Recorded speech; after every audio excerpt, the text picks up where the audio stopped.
दोस्तों, आप में से कई लोग ऐसे होंगे जिनकी अभी शादी होने वाली है या हाल ही में शादी हुई है और आपको कहीं ना कहीं मन में ये डाउट है कि मेरी बच्चे पैदा करने की क्षमता है कि नहीं है। आप टेस्ट नहीं कराना चाहते हैं और आप चाहते हैं कि कैसे मुझे पता चल जाए कि मेरी ओवरऑल जो बच्चे पैदा करने की क्षमता है, मैं बाप बन सकता हूँ कि नहीं, वो कैसे पता करें। तो दोस्तों, अगर बच्चे पैदा करने की जो बात है, ये एक ताली एक हाथ से नहीं बजती है। मेल और फीमेल दोनों की इक्वल रिस्पॉन्सिबिलिटी है। जब हम फादरहुड की बात करते हैं तो हमें लगता है रिस्पॉन्सिबिलिटी सारी फीमेल की है कि वो उनका जो बच्चेदानी है वो सही है, उनके अंडकोश, उनके अंडे बनाने की क्षमता जो है वो सही होनी चाहिए, हमारी कोई रिस्पॉन्सिबिलिटी नहीं है। लेकिन दोस्तों, ये गलत धारणा है। और जब भी कोई इनफर्टाइल कपल हमारे पास आते हैं तो 50-50 दोनों की रिस्पॉन्सिबिलिटी है। 50% केसेस में मेल्स की प्रॉब्लम है, 50% में फीमेल्स की प्रॉब्लम है। तो बिना टेस्ट कराए भी आपको पता चल सकता है कि कुछ ऐसे लक्षण हैं, कुछ ऐसे साइंस हैं बॉडी के अंदर जिनको देख करके आप आइडिया लगा सकते हैं। श्योर शॉट नहीं, लेकिन आइडिया लगा सकते हैं कि कहाँ कि जो मेरी बच्चे पैदा करने की क्षमता है वो सही है कि नहीं। दोस्तों, मैं डॉक्टर अमन गुप्ता, मैं एक यूरोलॉजिस्ट और मेल सेक्सुअल हेल्थ और इनफर्टिलिटी एक्सपर्ट हूँ दिल्ली के अंदर। और ये चैनल मैंने बनाया है उन लोगों के लिए जिनको फर्टिलिटी रिलेटेड कोई भी सवाल हैं, उनके दिमाग में वहम है, उसका सही इलाज क्या है, कुछ गलत ट्रीटमेंट तो नहीं हो रहा, कहीं क्या साइंटिफिक सही इलाज है। वो एक पापा बनने की, एक ग्रेट पापा बनने की जो जर्नी है ना, उसको अच्छा करने के लिए मेरा एक मकसद है और ये इसीलिए मैंने एक ये चैनल शुरू किया है। दोस्तों, ये जो वीडियो है ये एंड तक ज़रूर देखिएगा, क्योंकि एंड में मैं बताने वाला हूँ इंडिया के खाने के अंदर ऐसी 7 कौन सी चीज़ें हैं जिसको खाने से आपकी जो स्पर्म हेल्थ है, आपका बच्चा पैदा करने की जो क्षमता है वो बेहतर हो सकती है। तो आइए शुरुआत करते हैं। तो दोस्तों, सबसे पहले आता है अंडकोश। क्यों?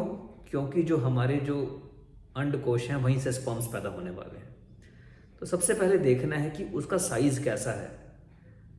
अगर आपको लगता है कि आपका जो अंडकोश का साइज़ है वो कहीं कभी ना कभी ज़रूर देखा होगा किसी की, पहले तो नॉर्मल था और अभी कहीं छोटा हो गया, वो कहीं श्रिंक हो गया है, तो कहीं ना कहीं टेस्टिस के अंदर प्रॉब्लम है और हॉर्मोन्स की कमी है और उसकी वजह से स्पर्म्स में कहीं ना कहीं नुकसान होगा और बच्चे पैदा करने की क्षमता में कमी आ सकती है। दूसरा होता है कि दोनों अपनी जगह पे हैं कि नहीं है। कई बार क्या होता है, जन्म से ही एक अंडकोश या दोनों अंडकोश अपनी जगह पे नहीं पहुंचे हैं, नीचे जो है स्क्रोटम है जो नीचे अपनी जगह पे जहाँ होने चाहिए वहाँ पे नहीं है।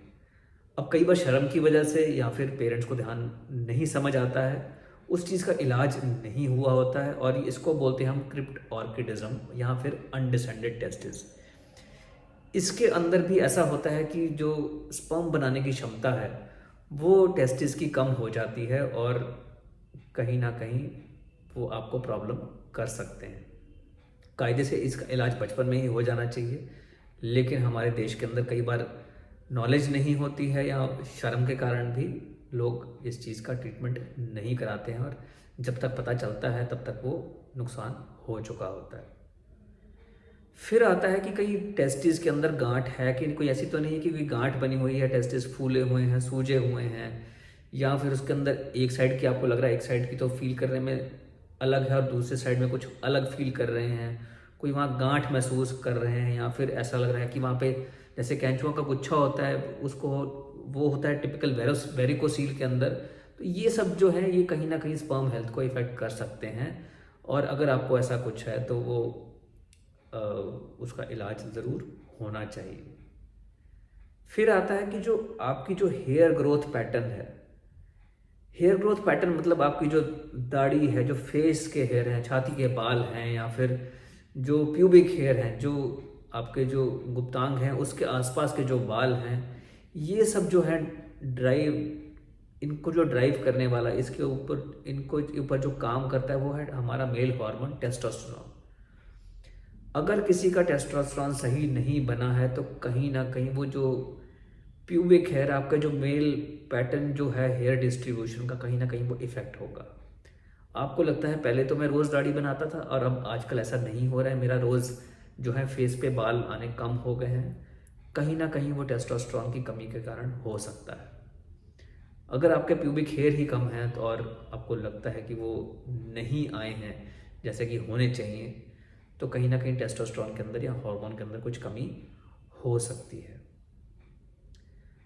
फिर आता है कि लिंग का साइज, अगर लगता है आपको कि लिंग का साइज बहुत छोटा है, अब कैसे पता चलेगा कि लिंग का साइज बहुत छोटा है?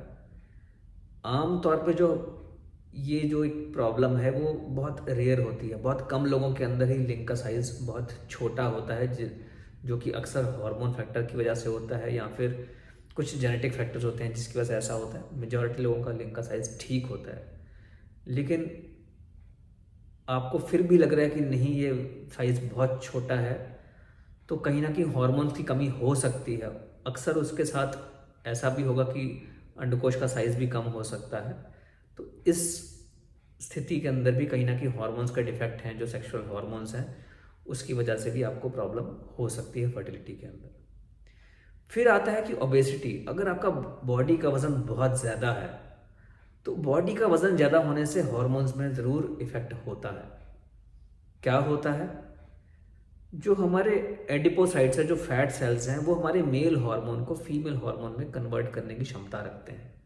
तो टेस्टोस्टेरोन जो है वो एस्ट्रोजन के अंदर कन्वर्ट होता है, और जब एक इसका बैलेंस होता है बॉडी के अंदर, तो अगर टेस्टोस्टेरोन और एस्ट्रोजन की रेशियो अगर उसके अंदर बहुत बदलाव आ जाए, वो एक एबनॉर्मल लेवल्स में हो जाती है, तो वो स्पर्म्स की जो हेल्थ है उसको इफेक्ट करता है, स्पर्म्स बनाने की क्षमता में कमी आ जाती है।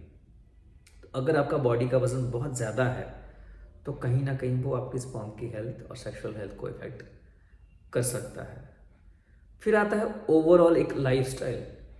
अगर आप बहुत स्मोकिंग करते हैं, बहुत हैवी अल्कोहल ड्रिंकर हैं, ड्रग्स के अंदर हैं, तो मान के चलिए कहीं ना कहीं ये आपको नुकसान पहुंचाएगा, ना केवल स्पर्म हेल्थ में, सेक्सुअल हेल्थ में, ओवरऑल जनरल हेल्थ के अंदर भी।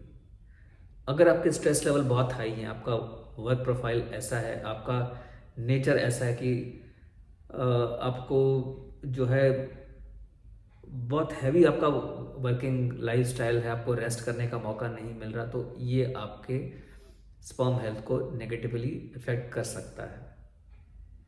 फिर आता है आपकी और भी हैबिट्स, जिमिंग हैबिट्स हैं, आपके एक्सरसाइज के क्या तौर तरीके हैं। जो लोग बहुत ज़्यादा साइकिलिंग करते हैं ना, रोज़ 8-10 किलोमीटर साइकिल चलाते हैं, कहीं ना कहीं वो जो प्रेशर पड़ रहा है अंडकोश के ऊपर, वो उससे भी आपकी स्पर्म हेल्थ जो है इफेक्ट हो सकती है। तो ये लक्षण नहीं मान सकते, लेकिन ये कि लाइफस्टाइल का एक फैक्टर है जिसके अंदर आपकी स्पर्म हेल्थ आपको ध्यान रखना चाहिए कि इफेक्ट कर सकता है। फिर होता है कि जिम सप्लीमेंट्स, अगर आप बहुत हैवी जिम सप्लीमेंट्स के यूज़ कर रहे हैं, स्टेरॉइड्स यूज़ कर रहे हैं, जिम के अंदर इंजेक्शंस लगा रहे हैं, स्टेरॉइड्स दे रहे हैं, बहुत सारे जिम सप्लीमेंट्स यूज़ कर रहे हैं, तो कहीं ना कहीं आपकी स्पर्म हेल्थ ज़रूर इफेक्ट हो रही होगी, क्योंकि काफ़ी जो जिम सप्लीमेंट्स हैं वो अनसुपरवाइज तरीके से बनते हैं, उसके अंदर एनाबॉलिक स्टेरॉइड्स पाए गए हैं कई स्टडीज़ के अंदर। और ये जो इंजेक्शन लगाने का जो फैशन आ गया है स्टेरॉइड्स का, यहाँ तो आपके जिम बडी ने आपको बताया है, जिम ट्रेनर ने बताया है, तो मान के चलिए कि मेल कॉन्ट्रासेप्टिव है, आपकी स्पर्म हेल्थ को वो ज़रूर इफेक्ट करेगा, टेस्टोस्टेरोन कम हो जाएगा, अंडकोश भी श्रिंक कर सकते हैं। तो ये सारे जो है लक्षण हैं वो आपको एक आइडिया दे सकते हैं कि आपका जो फर्टिलिटी पोटेंशियल है, एक फादर बनने की, पापा बनने की जो एक क्षमता है वो कैसी है। तो दोस्तों, क्या लाइफस्टाइल इस्तेमाल करें जिससे कि हमारी स्पर्म हेल्थ बेटर हो सकती है, और ये कब शुरू कर देना चाहिए? कम से कम शादी से 3 से 6 महीने पहले इस चीज़ को शुरू करना कम से कम ज़रूर शुरू कर दें। क्यों? जो स्पर्म की एक साइकिल होती है दोस्तों, वो 3 महीने की साइकिल होती है। आज अगर हम कुछ बदलाव लाते हैं अपने स्पर्म्स को इम्प्रूव करने के लिए, तो वो उसका असर 3 महीने के बाद पड़ेगा, क्योंकि जो क्रॉप्स हैं, जो नए जो स्पर्म्स बनने वाले हैं, उनको 3 महीने का समय चाहिए। तो अगर आप स्मोकिंग करते हैं, अगर आप कोई जिम सप्लीमेंट्स यूज़ करते हैं, कोई स्टेरॉइड्स यूज़ कर रहे हैं, या फिर आप बहुत लॉन्ग डिस्टेंस साइकिलिंग बहुत डेली बेसिस पे करते हैं, तो उसको 3 से 6 महीने पहले आप बंद कर दीजिए। अगर आप डाइट में इम्प्रूवमेंट करना चाहते हैं तो कम से कम 3 से 6 महीने पहले वो करना शुरू कीजिए। दोस्तों, अब मैं आपको बताऊंगा 7 ऐसी खाने की चीज़ें इंडियन फूड के अंदर जिनको खाने से आप अपनी स्पर्म हेल्थ भी बढ़ा सकते हैं, एक अपनी सेक्सुअल हेल्थ भी बेहतर कर सकते हैं और ओवरऑल हेल्थ भी बेहतर कर सकते हैं। सबसे पहले आता है ड्राई फ्रूट। कौन से ड्राई फ्रूट? जो पिस्ते हैं। पिस्ते जो हैं वो एंटीऑक्सीडेंट्स, विटामिन ई इसके अंदर भरपूर हैं और इससे जो है आपके जो है अंडकोश की सर्कुलेशन बेहतर होती है, स्पर्म हेल्थ इंप्रूव होती है। इसी कैटेगरी के अंदर आते हैं बादाम और अखरोट भी। फिर आते हैं दोस्तों पम्पकिन सीड्स। पम्पकिन सीड्स के अंदर भी एसेंशियल फैटी एसिड्स हैं ऐसे और एंटीऑक्सीडेंट्स हैं जो स्पर्म हेल्थ के लिए बहुत ही उपयोग लाभदायक है। Citrus fruits. सिट्रस फ्रूट्स कौन से होते हैं? जैसे कि ऑरेंजेस हो गए, संतरा और नींबू हो गया, आंवला हो गया। अब आंवला सिट्रस फ्रूट नहीं माना जाता है, लेकिन इन सब के अंदर विटामिन सी की जो मात्रा है ना बहुत ज़्यादा है वो। तो विटामिन सी जो आता है कि ये बहुत अच्छा एंटीऑक्सीडेंट है और स्पर्म हेल्थ के लिए बहुत ही लाभदायक है। फिर आता है पपीता। पपीता के अंदर कंपाउंड होता है, एक एंजाइम होता है पपाइन के नाम से। पपाइन जो है ना सर्कुलेशन बढ़ाता है अंडकोश की और आपकी स्पर्म हेल्थ ज़रूर वो बेहतर करेगा। लहसुन। लहसुन के अंदर एक कंपाउंड है एलिसिन। एलिसिन भी सर्कुलेशन बढ़ाता है और स्पर्म्स के लिए बहुत लाभदायक है। फिर आते हैं मेथी के दाने। मेथी के दाने के अंदर भी कुछ ऐसे कंपाउंड्स हैं जो कि आपकी जो स्पर्म हेल्थ है उसको वो बहुत फ़ायदा पहुँचाते हैं। और फिर आता है कैरेट। कैरेट हुआ मतलब जो गाजर है। गाजर के अंदर क्या होता है? कैरोटीन नाम से कंपाउंड होता है और वो कैरोटीन का जो कंपाउंड है वो आपकी स्पर्म हेल्थ को बहुत फ़ायदा पहुंचाता है। और अंत में आते हैं टमाटर। टमाटर के अंदर क्या होता है? लाइकोपीन। लाइकोपीन जो है ना ये एक बहुत अच्छा एक एंटीऑक्सीडेंट भी है और ये जो है स्पर्म हेल्थ को तो बेहतर करता ही, प्रोस्टेट हेल्थ के लिए भी बहुत फ़ायदेमंद है। तो दोस्तों, अगर आप अपनी स्पर्म हेल्थ को इम्प्रूव करना चाहते हैं, आप एक फादर बनने जा रहे हैं, तो कहीं ना कहीं आपको 3 से 6 महीने पहले आपको अपने लाइफस्टाइल में बदलाव लाने पड़ेंगे। आपको कुछ चीज़ों के ध्यान, जो लक्षण मैंने आपको बताए ना कि जिस चीज़ों से आप आइडेंटिफाई कर सकते हैं कि आपके अंदर कुछ ऐसा तो नहीं कमी की जिसकी वजह से आपको पापा बनने में मुश्किल आए, आपको फादरहुड की जो जर्नी है उसमें कमी आ जाए, और फिर भी आप श्योर होना चाहते हैं तो एक बार आप हमसे आकर ज़रूर मिल सकते हैं। कुछ बुनियादी जांचें हैं, फिजिकल एग्जामिनेशन है, सीमेन एनालिसिस है, उससे काफ़ी हद तक आइडिया आ जाता है कि आप एक पापा बन सकते हैं, फर्टिलिटी पोटेंशियल आपका सही है कि नहीं है।